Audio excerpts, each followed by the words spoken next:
తిరుమల నెయ్యిని కల్తీ చేసి కోట్లాది మంది హిందువుల మనోభావాలతో ఆటలాడారని ఎమ్మెల్యే గౌతు శిరీష అన్నారు.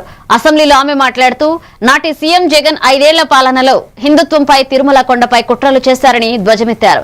లడ్డూ ప్రసాదాన్ని కల్తీ చేసిన వారికి శిక్షలు ఎప్పుడు అని భక్తులు ప్రశ్నిస్తున్నారని ఆమె తెలిపారు. సమావేశంలో ఎన్నో అంశాలు మీరు మాట్లాడారు అధ్యక్ష.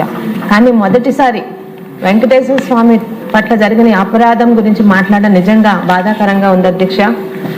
ఇప్పటి వరకు ముఖ్యమంత్రులుగా 5 సంవత్సరాలు అవకాశం ఇస్తే రాష్ట్రానికి ఏదో మంచి చేసిన వాళ్ళనే చూసాం అధ్యక్ష.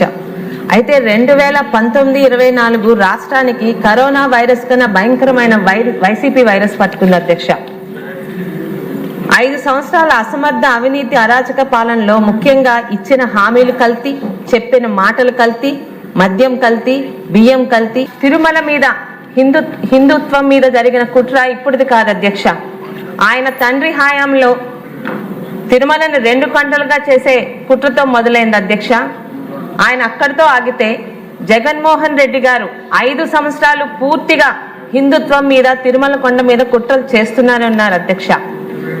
అంటే అధికారంలో రావడానికి దేవుణ్ణి కూడా ఎలా వాడుకున్నారో దానికి ఒక ఉదాహరణ పింక్ డైమండ్ అధ్యక్ష.